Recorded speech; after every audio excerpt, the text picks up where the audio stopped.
श्री राधे कृष्ण भगवान की जय। भक्तमाल के प्रथम श्रोता श्री भगवान जी को प्रणाम, सभी साधु संतों और महापुरुषों को प्रणाम और आप सभी श्रोताओं को प्रणाम। अभी हम श्री भक्तमाल जी में श्री हरिवल्लभ यानी भगवान के प्रिय भक्तों में श्री अक्रूर जी का चरित्र सुनेंगे। श्री अक्रूर जी का जन्म यदुवंश में ही हुआ था। ये कुटुंब के नाते से वसुदेव जी के भाई लगते थे। इनके पिता का नाम श्वफल्क था। ये कंस के दरबार के एक दरबारी थे। कंस के अत्याचारों से पीड़ित होकर बहुत से यदुवंशी इधर उधर भाग गए थे, किंतु ये किसी प्रकार कंस के दरबार में ही पड़े हुए थे। जब अनेक उपाय करके भी कंस भगवान को नहीं मरवा सका, तब उसने एक चाल चली। उसने एक धनुषज्ञ रचा और उसमें मल्लों के द्वारा मरवा डालने के लिए गोकुल से गोप ग्वालों के सहित श्री कृष्ण बलराम को बुलवाया। उन्हें आदरपूर्वक लाने के लिए अक्रूर जी को भेजा गया। कंस की आज्ञा पाकर अक्रूर जी का प्रसन्नता का ठिकाना नहीं रहा। वे भगवान के दर्शन के लिए बड़े उत्कंठित थे। किसी न किसी प्रकार से वे भगवान के दर्शन करना चाहते थे। भगवान ने स्वतः ही कृपा करके ऐसा सहयोग जुटा दिया। जीव अपने पुरुषार्थ से प्रभु के दर्शन करना चाहे तो भी यह उसकी अनाधिकार चेष्टा है। कोटि जन्म में भी उतनी पवित्रता, वैसी योग्यता जीव नहीं प्राप्त कर सकता कि जिससे वह परात्पर प्रभु के सामने पुरुषार्थ के बल पर पहुंच सके। जब प्रभु ही अपनी अहेतु की कृपा के द्वारा जीव को अपने समीप बुलाना चाहे, तभी वह वहां जा सकता है। प्रभु ने कृपा करके घर बैठे ही अक्रूर जी को बुला दिया।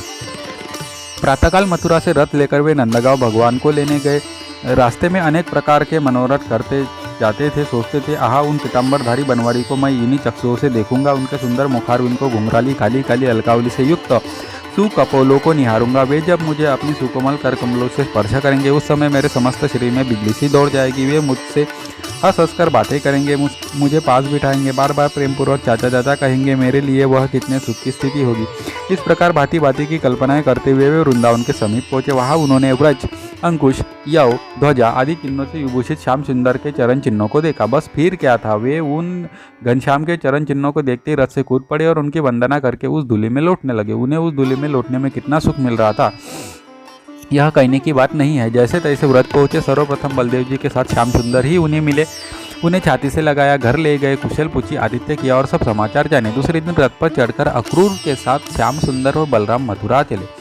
गोपियों ने उनका रथ घेर लिया। बड़ी कठिनता से वे आगे बढ़ सके। थोड़ी दूर चलकर यमुना किनारे अक्रूर जी नित्य कर्म करने ठहरे। स्नान करने के लिए जो ही उन्होंने डुबकी लगाई, भीतर चतुर्भुज श्री श्याम सुंदर दिखाई दिए। घबराकर ऊपर आए तो दोनों भाइयों को रथ पर बैठे देखा। फिर डुबकी लगाई तो फिर वही मूर्ति जल के भीतर दिखाई दी। अक्रूर जी को ज्ञान हो गया कि जल में, स्थल में, शून्य में कोई भी ऐसा स्थान नहीं है जहाँ श्याम सुंदर विराजमान न हो।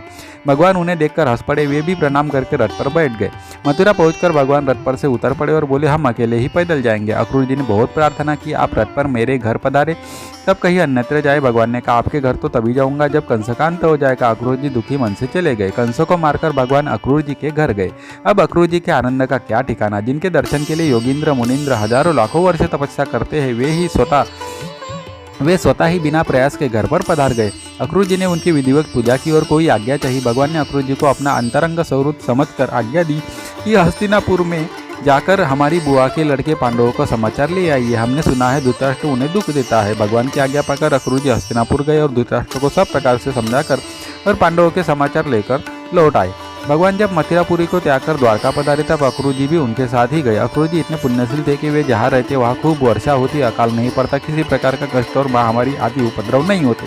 एक बार वे जब किसी कारणवश द्वारका से चले गए थे, तब द्वारका में दैविक और भौतिक दुखों से प्रजा को बड़ा भारी मानसिक और शारीरिक कष्ट सहना पड़ा था।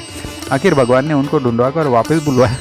इस संबंध में भगवान श्री कृष्ण के चाचा होने पर भी उनके सत्य भक्त के अंत में भगवान के साथ ही वे परम धाम को पधारे। श्री अक्रूर जी महाराज की जय।